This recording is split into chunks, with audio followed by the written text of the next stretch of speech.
Okay, I think it's time to start. In the era of cell phones, we know exactly the time without any deviation. So it is 2020 in Greece, or 1820 in the GMT time. So in this session, we have several short talks from publishers, from editors, from people who are dealing with your articles when you send them, when you submit them for publication. And it is the point now to show how, what is the best way, what are the secrets, what are the things that one should take attention and be very careful when submitting articles, and what the editors are looking for. So please have, let's say, 10-minute talks so that we have 1 full hour of presentations and discussions at the same time for the benefit of all the people. So Roberta Citro, you start first for EPL. Go ahead. Yeah, so thank you very much, Panos, for the invitation, first of all, to present our journal, and also for the opportunity to talk to the persons that are submitting papers that usually have many questions regarding how to publish, what to publish in a journal, etc. Okay, so I'm Roberta Citro. I'm a deputy editor of Europhysics Letters, and I'm here to present the scope, first of all, and also why you should publish in Europhysics Letters. So first of all, the scope of EPL is to publish original high-quality letters in all the areas of physics, ranging from condensed matter topics, interdisciplinary research to astrophysics, geophysics, plasma and fusion sciences, including those with potential applications. And why you should publish in Europhysics Letters. So first of all, it's very fair and rigorous. All submissions are assessed by the International Editorial Board with a 60% rejection. It has a wide impact. It's accessible in over 3,400 institutions. The average number of downloads per article is very high, is 130. And the median time from receipt of an article to online publication is around 75 plus 20 days. So 75 is the days for from the receipt of the article to the acceptance, and for publication after the acceptance, more or less there are 20 days. So the journal is very fast and professional. In fact, it's published by Free Learned Society publishers like DP Sciences, IOP Publishing, and all the Society, Italian Physical Society, and is coordinated by the European Physical Society. Then you have the possibility to publish open access, and actually there are 2 different ways to publish open access. You have the green open access, in which you can, of course, for example, publish your preprint or postprint, or even publish the PDF, and it's a load with, of course, a proper reference. And then you can publish with the so-called gold open access, if you wish, but you have to pay a fee. In this case, that is of 1,400 euros. Of course, you can find more information about the green and gold open access if you visit the journal, the epljournal.org. Let me say that we publish different types of articles. So you can submit a letter that contains important and timely new results, ideas, concepts, experimental methods, theoretical treatment in all fields of physics and related areas, whose relevance means that they will be of interest to both researchers in the field, but also to a wider section of the physics community.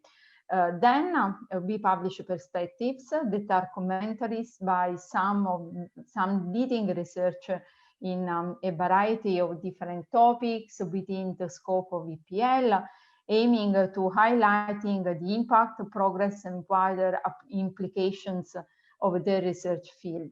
And these submissions are only by invitation. Then we publish invited research articles that are report on recent outstanding research that the EPL editorial board wishes to highlight. And also in this case, submissions are by invitation only. And then we have focus issues. And these focus issues contain a selection of invited articles written by expert researchers, and each issue serving to highlighting exciting work conducting in active areas of current interest identified by the editorial board. And in this case, a member of the editorial board will normally serve as a guest editor for a particular issue. And all contributions are completely free to be read. And in particular, into 2020, we have published 4 perspective articles, but we have 34 perspective articles that have been already commissioned. We have 9 papers published as editor choices. And we have invited the research papers. So for the moment, we have 1 invited research papers, and we have 9 open access. In the last slide, instead, I want to just mention the focus issues that are open in this moment. In particular, there is an EPL focus issue on turbulent regimes in Bose-Einstein condensates, whose editors are Alberto Bramati, Alessandra Lanotte, and Jacopo Carusotto. Then there is an EPL focus issue that is still pending on networks in physics and beyond, and 1 EPL focus issue that instead is already ongoing and has already around 10 arrived papers on statistical physics and complexity that is related to a conference, international conference, that is the Sigma P meeting by who's organized by Professor Giorgio Kanadiakis, and myself as editor of this focus issue.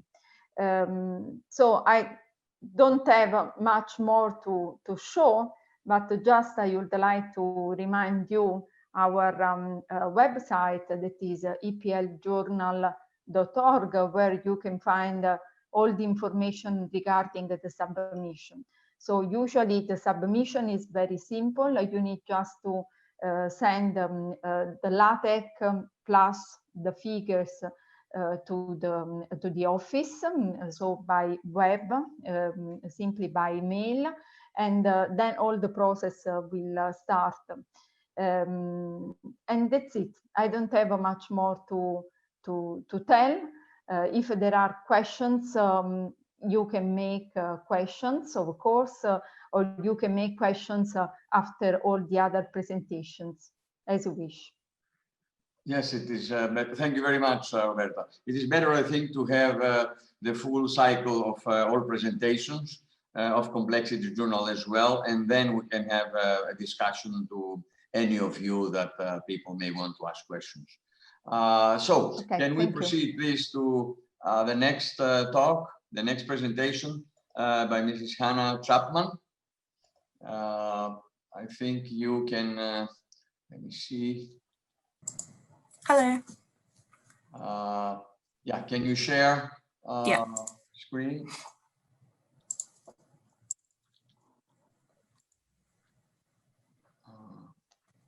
Very good, thank you. Can you see the slides, or can you see the behind of the slides? Does that make sense? Can everyone see the slides okay? Yeah. Yes, yeah. We can see. Yes. Yes. Yes. Okay, perfect. So hello everyone. No, sorry, I'm very pleased. It's not okay. I think you need to go full screen. Oh, full screen. Is that better? Yes. Yeah, thanks. I struggle with Zoom, sorry. So hello everyone, I'm very pleased to present the European Journal of Physics to you. My name is Hannah Chapman. I just joined the team earlier this year as the publisher of the journal in September, and I've really enjoyed learning more about the journal and the community. So EJP was launched in 1980. It's a partnership between the European Physical Society and IOP Publishing. Our current impact factor is 0.756, and we have a site score of 1.6. Since 1980, we've published over 40 volumes, and last year we published 179 articles and received 195,000 downloads. And while we're the European Journal of Physics, we are becoming an increasingly global journal with publishing authors and being read around the world. So our editor-in-chief is Mojca Sepik, who joined us in October this year. Our primary mission is to assist in maintaining and improving the standard of taught physics in universities and other institutions of higher education. We welcome articles that provide original insights and aim to enhance learning in one or more areas of physics, which I will outline a little later on. EJP is a great resource for students and lecturers alike, as we regularly publish review articles that are of an appropriate level for undergraduate use, covering a wide range of topics, many of which haven't made it into textbooks yet. And we also have a strong focus on physics education research, which is a distinct area of research within physics that uses traditionally social science and education theory techniques to look at the particular conceptual difficulties around teaching and learning physics. And there is a dedicated section within EJP for pure physics education research content, but considerations of measuring impact on student learning is increasingly being included in our regular papers also. We publish a broad range of subject sections, and since 2015 have also published our Focus On collections. So we've published 10 of those so far, and our recent Focus On collections include our ongoing focus on physics competitions, our spotlight on nuclear fusion, our focus on medical physics, our focus on physics in nature, and our focus on modeling in physics instruction. I wanted to highlight one particular focus issue that we published in 2017. Our guest editors included Stefan Turner, Ralph Kenner, and Yuri Holovach, who's also a member of our board. So this focus issue aimed to bring together articles by leading experts that capture the novelty of these topics and provide a guide to their understanding.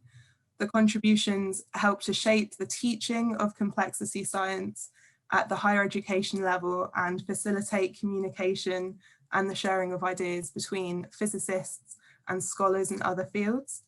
Articles in this collection were downloaded more than 32,000 times and have been cited over 100 times between them.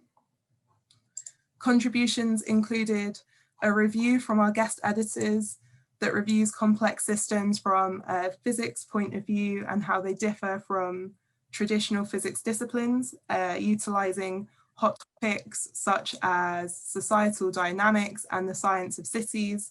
They argue that there are many avenues for physicists to explore and that methodical and conceptual progress is needed most. And it also included the open access paper, Stability of Democracies, a Complex Systems Perspective, which asks the question, what makes a democracy stable, and explains the meaning of the term stability in different disciplines, discussing how laws, rules, and regulations, but also norms, conventions, and expectations are decisive for the stability of the social institutions such as democracy. And if you haven't already, I highly recommend having a look at the collection and exploring these articles.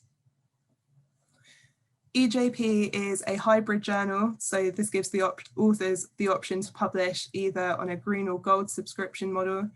The IOPP has reached transformative agreements with a number of institutions, funders and consortia to manage the cost of article publication charges. And we have those in place, but not limited to Germany, Hungary, Austria, the United Kingdom, and most recently Poland. And we're working on increasing where we're able to offer these agreements every day. And you can find more information about that on IOP Science in our publishing support area.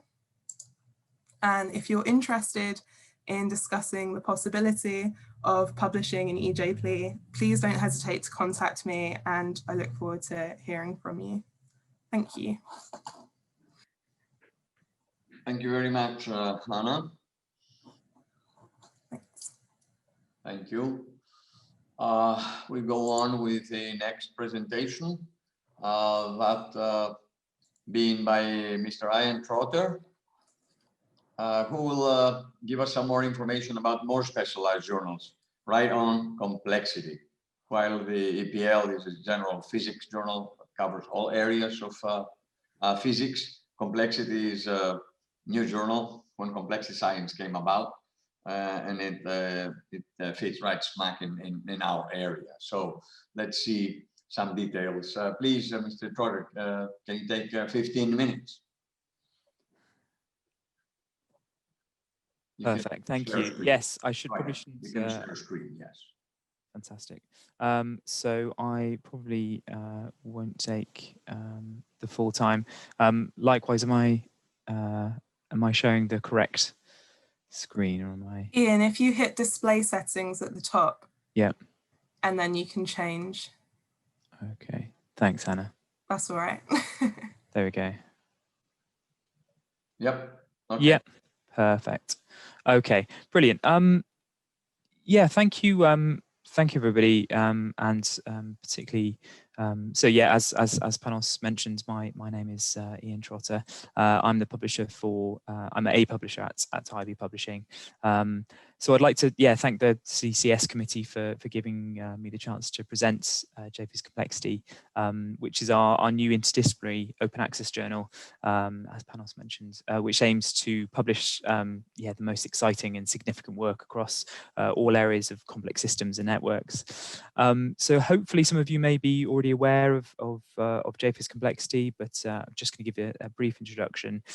So I'll talk about its aims and scope, our editorial board, our progress so far since launching last year, and some of the initiatives we've got going at the moment. So just to give a brief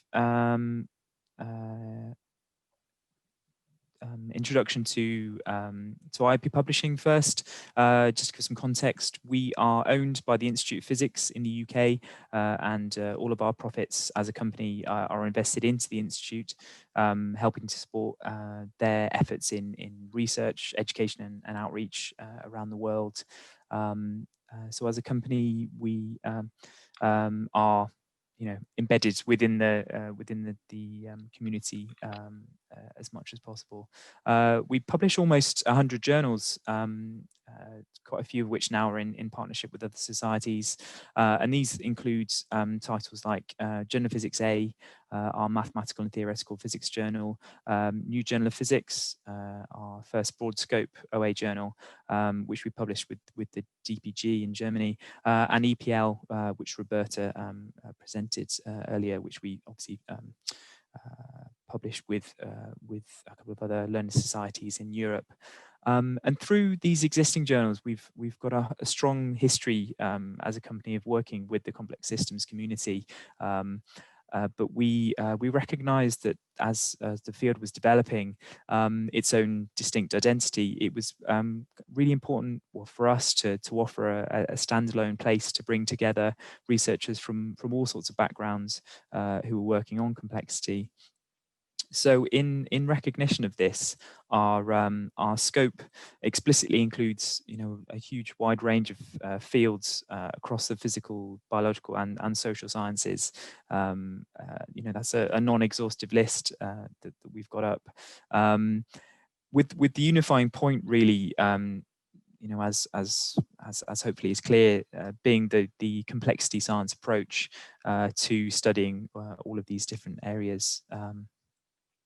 So we wanted to build an editorial board that was embedded within the community and reflected the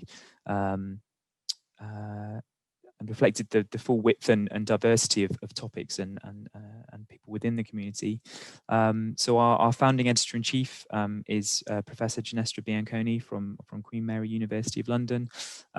She is supported by our senior advisory panel, who've helped to define the journal's approach and strategy, and we're also really lucky to have a large international editorial board who help support the peer review on the journal, but all of the editorial board's members also advise us on important developing areas within complexity and help us to commission some of the best invited content. So to give us an idea, to give you an idea of our progress so far since launching in 2019, we published our first issue of content in May 2020 and have completed the first volume with 3 issues. We will be a quarterly journal from 2021. So we've included in that was invited and contributed content, including research papers, letters, and perspectives. So our perspectives are, I guess, a slightly different definition from how EPL use them, but generally they are commentaries of the impact on the impact of previously published work, or looking at the future direction of the field, a bit of a more personal look. So we're really lucky to have published a couple of those so far, and we are actively inviting topical reviews as well. So obviously they take a little bit longer to come through. So keep an eye out for those. So our broad coverage is reflected with what we've published in our first volume. We've got authors from across the globe, from Asia, from Eastern and Western Europe, and North and South America, and also covering many of the scope points, covering all the social science, transport and urban systems, specific network science, quantum complex systems, neural networks, financial systems, neuroscience. Covered a lot of ground in our first volume. As well, we have focus issues. We have 5 focus issues open at the moment, with published content from 3 online at the moment. So as Roberta mentioned, these are collections of timely, high quality invited content on rapidly emerging areas. So just to flick forward and give you a list of the focus issues we have open at the moment, and we are looking to really cover the whole of our scope with focus issues in each of the areas. We've also now published the first content in our 2021 volume, which is really exciting, and we will shortly, very soon, be announcing that the continued waiver of publication fees. So we are a fully gold open access journal, and eventually there will be a article publication charge, but we have continued to waive this through the end of May next year, to as a reward for our contributors. So just to give you a flavour of some of the most read articles recently, and hopefully we'll see some names you recognise. Finally, as an open access journal, so by design, we're also committed to using open science initiatives to facilitate the flow of knowledge between the different communities that the journal serves. And as with all IAPP journals, we're committed to a progressive approach to inclusivity and diversity as well. And we're working hard as a company to try and eliminate discrimination, and create a welcoming publishing environment for everybody. So some examples of initiatives that we hope supports this. We are, as a company, moving to a double anonymous peer review as default, and James Complexity will be is one of the first journals transitioning to this. So this will mean that not only the authors are unaware of the identities of the reviewers, but we're taking steps within the process to make the reviewers unaware of the authors' identities as well. And we hope that this, removes some of the, unintended or implicit bias in some of the peer review, which is an endemic problem in peer review across all fields, including including physics and complexity. We will be moving to that model very soon. We also offer something called transparent peer review. So our definition of this is that it's possible for us to publish the reviews on a paper, including the reviewers' names, and along with the paper. So this is an opt-in initiative, so all of the reviewers and the authors have to be opted into this for it to go ahead. But it's hoped that this makes the process a bit more transparent, hence the name, but also may improve the quality of the peer reviews on a particular paper. So we're really excited about this as well. We haven't yet published a paper under this, but the option is there, and we're hoping to have a paper published with this with the reviews soon. And also just something in the background as well. We have a really strong data availability policy, really supporting the open data move. So we require authors to include a data availability statement with their papers.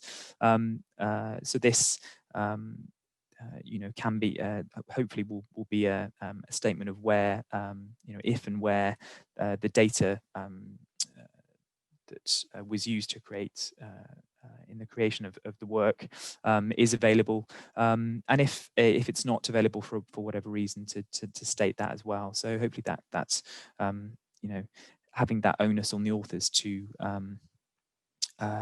make that statement is an extra step to making them think about making their data open. So just to kind of round up, we are well open for submissions. We are welcoming direct submissions, but feel free to get in touch with myself or the journal team or anybody from the editorial boards if you have questions.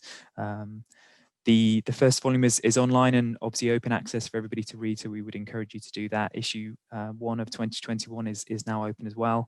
First few papers there. We're determined to be a fully international journal, covering not only the scope of the whole community, but reflecting the international diversity of the community in authors, as well as editorial board members and reviewers and readers, hopefully as well. And just to mention again the waiver on the publication fees until for articles submitted before the 1st of June next year. So please do, if you're thinking about submitting a paper, we'd encourage you to do it in the first half of next year. That would save your institution some money. And look out for we are in the process of being considered for the usual indexing services. So just to reassure you there. Yeah, that's our contact details there. So please feel free to get in touch. Thank you very much. Okay. Thank you very much, Ryan. I think we have one more from Bertrand Jouvet, and this is the case of a network field. Would you like to take a few minutes to explain, because many of us are not familiar with it in Bertrand. So again, take 5 to 10 minutes to tell us all about it. Okay, thank you, Panos. I share the screen. The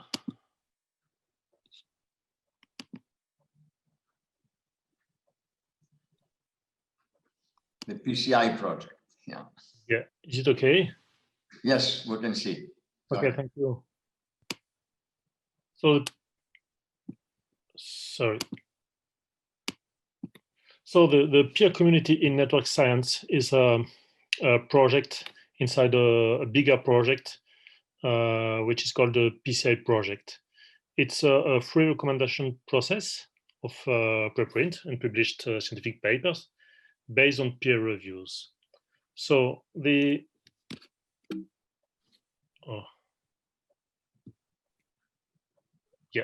sorry. Yes. So the starting point of the project, of the PCI project, is that preprint servers are very efficient. But there is maybe a problem that there is no peer review of the preprints.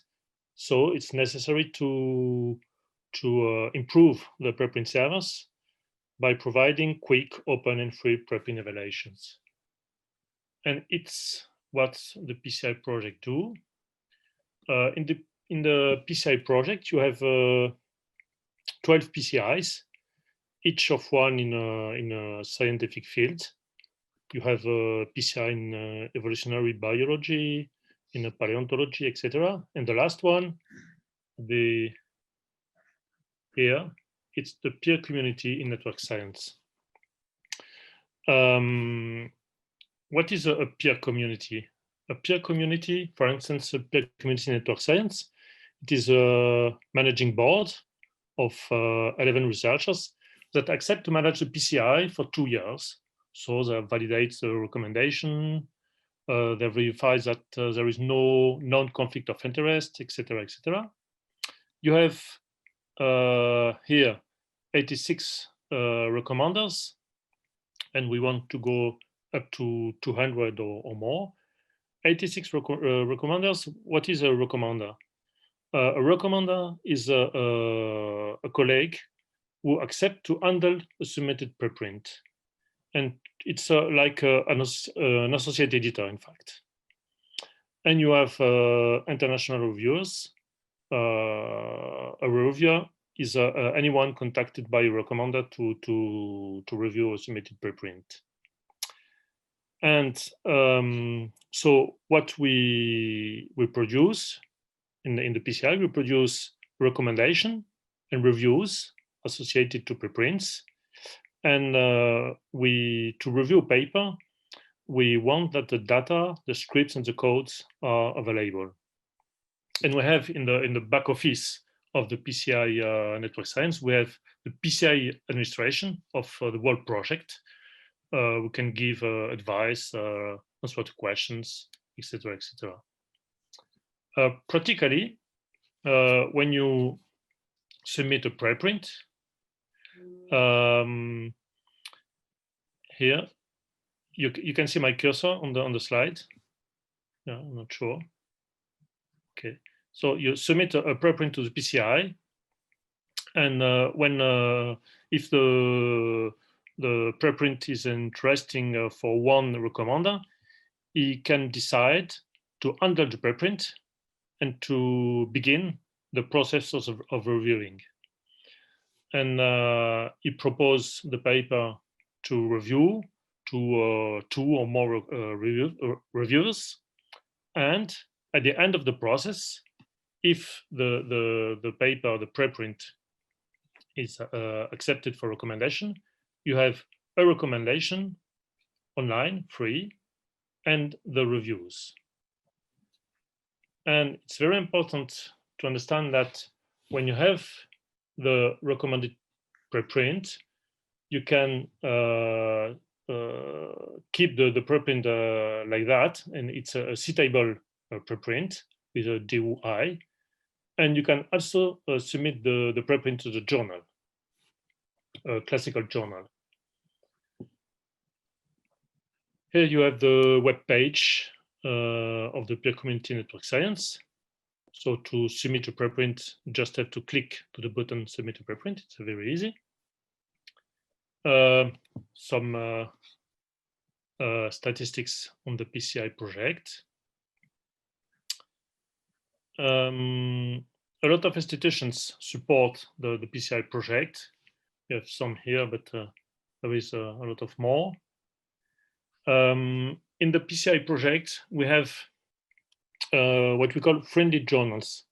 Friendly journals are journals which commit to consider recommendations of the PCI, different PCI, seriously.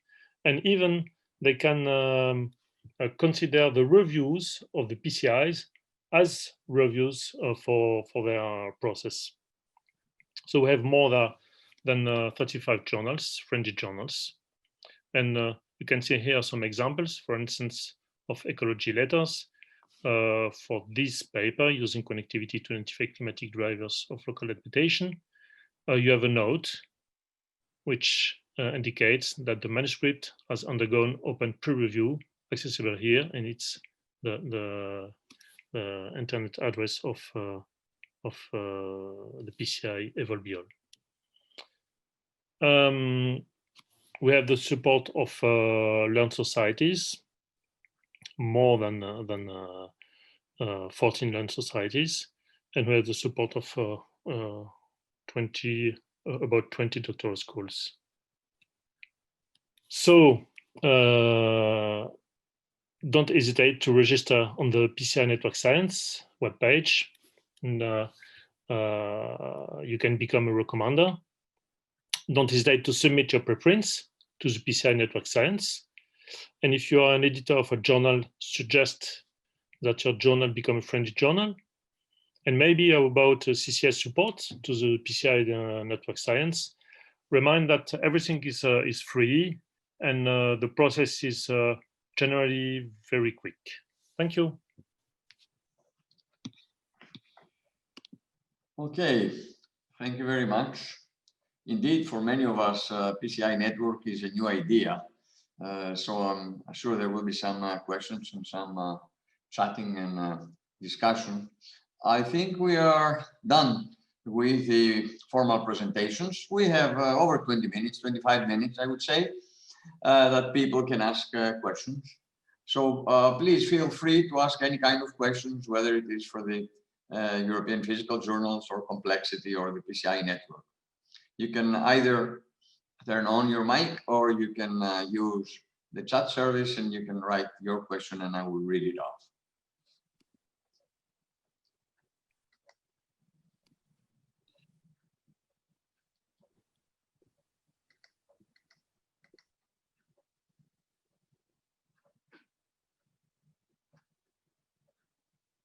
Bertrand, let me start to heat things up. Yes. Is there one would think that there would be some connection between archives that the American system has, where people deposit their papers before they send them out to journals. But over there is no evaluation at all. How do you compare the two? What do you think be the validity of PCI network? What is the extra added value? And how does this help when a prospective author who wants to publish his paper in another journal later on? In fact, yes. Sorry. No, please. In fact, the preprints remains on the archive, for instance, different archive, and the PCI just the added value of the PCI is to make reviews on the preprints. So you just we not publish the paper. We don't publish the paper. We just add reviews to the paper, and the paper remain on the preprint server. But is the paper uploaded somewhere for people to see it?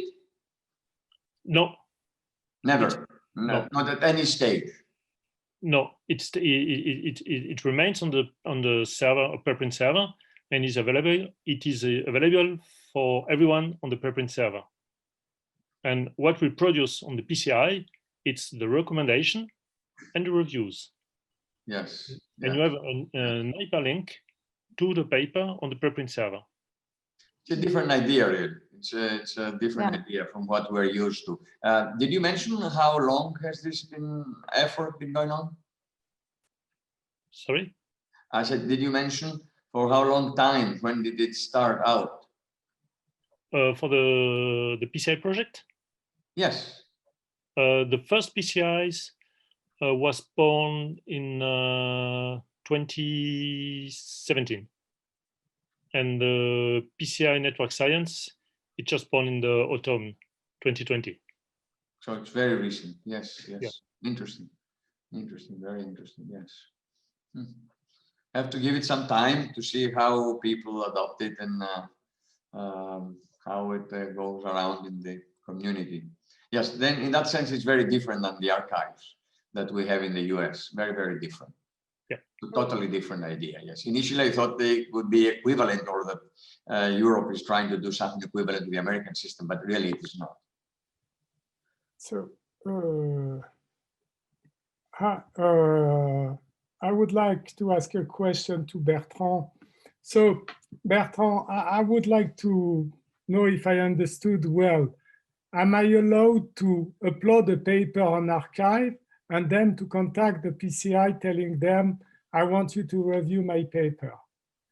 Yes, exactly. This is my first question. And my second question, can I put a paper on archive, submit my paper to a journal and ask you for reviews, and ask for reviews to the PCI? Okay. Well, yes for the first yes for the first question and no for the second question. Yes, you can submit your paper to the PCI when your paper is available on a server archive. And no, we don't want to have parallel reviews, because we have a lot of reviews to do, and the goal on the PCI is not to double the reviews by the journal and by the PCI. So we ask to the authors not to propose their preprints to other journals or to the journals if they propose the preprint to the PCI. So they have to stand to the end of the PCI process, until the end of the PCI process, to propose to a journal if they want. My next question is, how long is the process, the max time for the PCI process, the reviewing process? Okay, it can be very quick if the preprint is handled very quickly, and the reviews can be done in 3 weeks or something like that. So we can it can take 1 month, and we want not to to take more than 2 months. The best is it's around six weeks. Yeah, it's the classical time is 6 weeks. So my last question is, what do you think is the added value for an author to submit their paper to the PCI? Because at the end, they will submit their paper to a journal. Okay, two answers. The first one is, it's not the same philosophy as a classical journal, because everything is free, and you can let your preprints with the recommendations and reviews as it, because it is citable. When you have submitted your preprint to the PCI, if it has a recommendation, you have a DOI, and you can cite your paper, your preprint as it. Okay. And the answer to the second question is, you are not obliged to submit your preprint to a journal. So the added value is also to have reviews in a quick time, and to have a stable paper like that. Okay, thank you. But you can submit your preprint to a journal. It's not impossible. And if we have a friendly journal, it's more easier. Yeah. Thank you. What we see in the oldest PCIs is that when a preprint is recommended by the PCI, it's more easy to publish the preprint in a classical journal. Could I just ask a question, Bertrand? Yeah. I noticed with your presentation, I might have missed something, but with the approved or recommending journals that you partnered with, most of them are, I guess, or the majority of them are within the biological kind of sciences sphere, or some of the broad titles. Are you finding that the take up is from that kind of section of the community, or is it is the PCI network getting submissions from across across the network science, or are you finding it skewing towards a particular section? I didn't understand very well. Sorry, are you finding more uptake from a particular section of the network science community? Yeah. PCI? Yeah. Yeah, no. We are very open. It's a really cross-section community, from a social network, from sociologists with a sociologist approach, to physical statistics or mathematics. No, it's very open. Yes, in fact, a lot of PCI are from the biology field.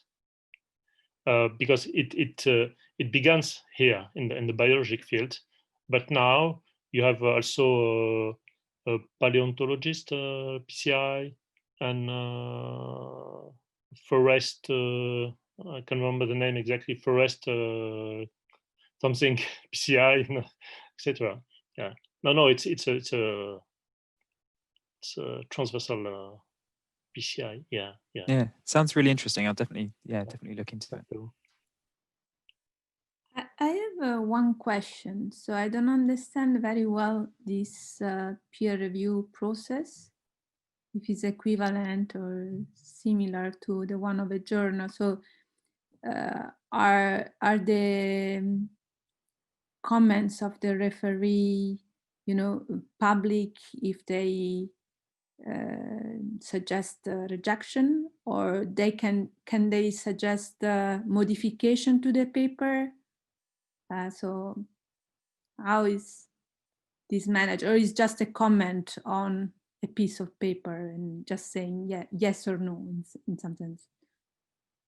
Yeah, no. It's like a classical review. So you have exchange with the authors, and you improve the paper before recommendation, or not. If the paper is not good, there is no recommendation.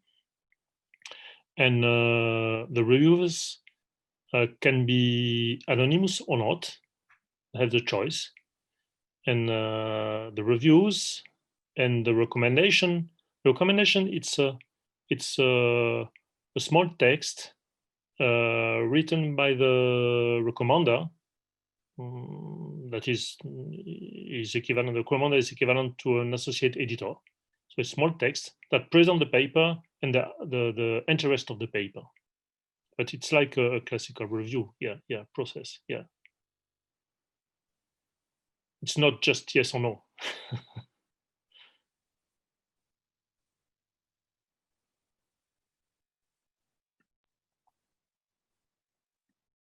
Okay, some more comments, questions of any nature? We still have a few minutes. Maybe, Ginestra, you can tell us a few sentences about your experience being editor of the journal. Yeah, sure. Yeah, it is a very nice adventure, this one that we started with JFIS Complexity. We are full of enthusiasm of this new journal. We have a very comprehensive editorial board, and we launched several focus issues. In particular, we have a very and focus issue on higher order network, which is already it's already started with a lot of submission and a lot of beautiful article on the subject. And yes, we will have other focus issue on transient chaos and on different aspects of network. So we have a very wide range of topics, ranging from social sciences to we will have a special issue on brain criticality and on information processing and information theory and in networks. And yeah, so this title, JFIS Complexity, as you know, physics at the start of it, but this is to be interpreted quite broadly, in the sense that we wanted the journal to be very comprehensive and you know, figure topics of different type and on different aspects of complexity.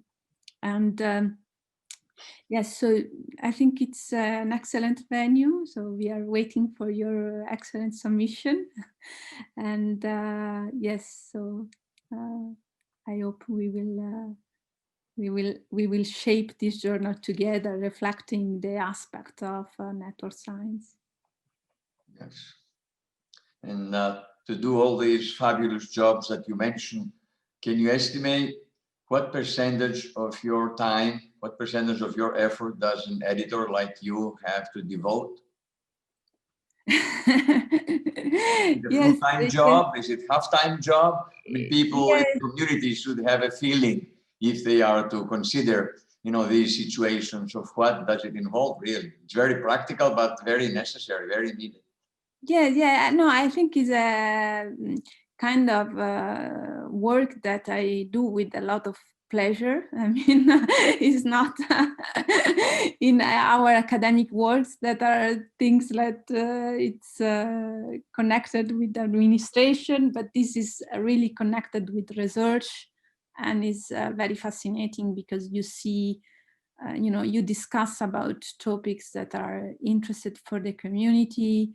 You are exposed to this community and the topics that are suggested. So if you have a special topics you want to have a focus issue on, please approach me or approach Ian, and we will be very much open to proposal.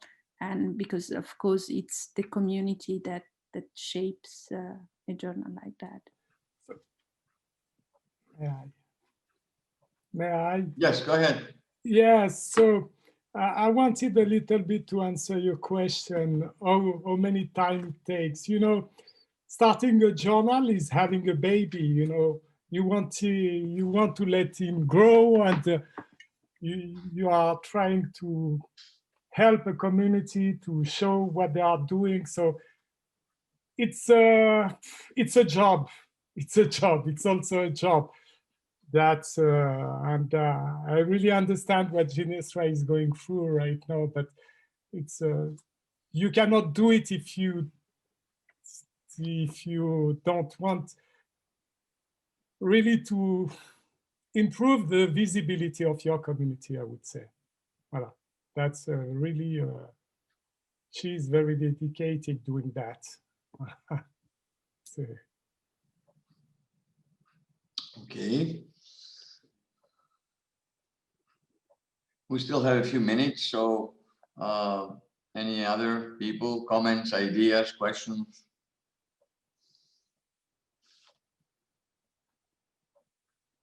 There was a question if papers are submitted to PCI and cited by others. This is in the chat session.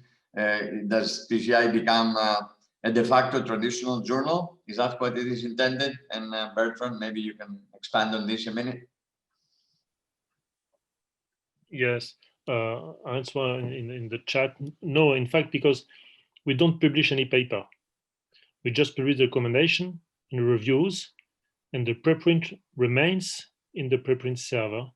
And so it's setable as it, but we don't publish any paper. This is really the difference with classical journals.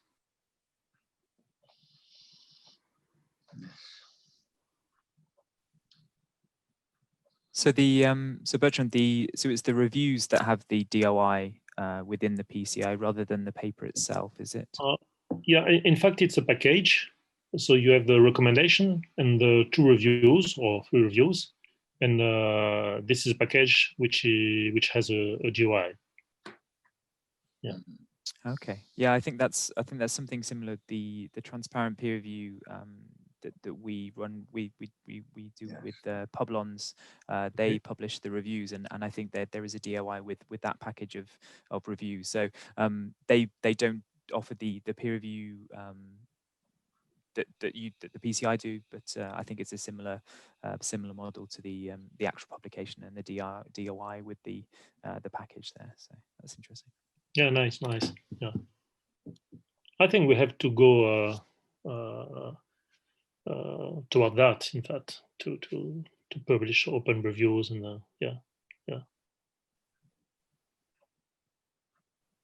You didn't tell us who supports the PCI projects financially. Sorry? Who supports financially the PCI project? A lot of institutions, in fact. And you showed several of them, but I thought, is that moral support or is that financial support? The list of sponsors that you showed that. Both. But we don't need a lot of money, in fact, because it's not very expensive because the reviews are free. You know that. And to put the recommendations and the reviews on the server, it's not really expensive. So no, it's not expensive. Okay. Journal publishing is really is not simple. It is costly. We all know that over the years. And today, with the electronizing and the electronic mode of publishing, things have radically changed. But still, there's a lot of effort and a lot of work. It is not a simple thing. So, but it's very, very much needed. That's how science is advanced. Okay, and we're getting close to the end of the session. If there's still any other points we can discuss.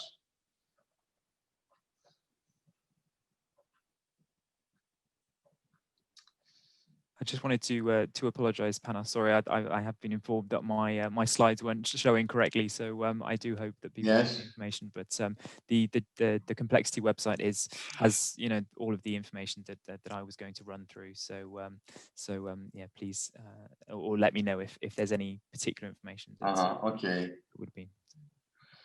Okay. Well, we had several hours. We've come to the end of the day today. It was a long day for many of you and for many of us. I want to thank you very, very much, especially the community of publishing, because we are very, very closely interconnected with them. Yes, we are in the same field and we need you and you need us. So we always enjoy to have a very healthy relationship. Again, thank you. And we will be again together tomorrow at the time that you have in the schedule in the website. If you have any questions, any kind of comments or anything, there is a chat service regarding the overall CCS. Please send us a message in the chat and we'll try to answer whatever it may be. Okay, well, thank you very much, all of you, and have a great afternoon, evening, or night. Bye-bye. Thank you. Bye-bye. Bye-bye. Bye-bye. Bye. Thank you very much.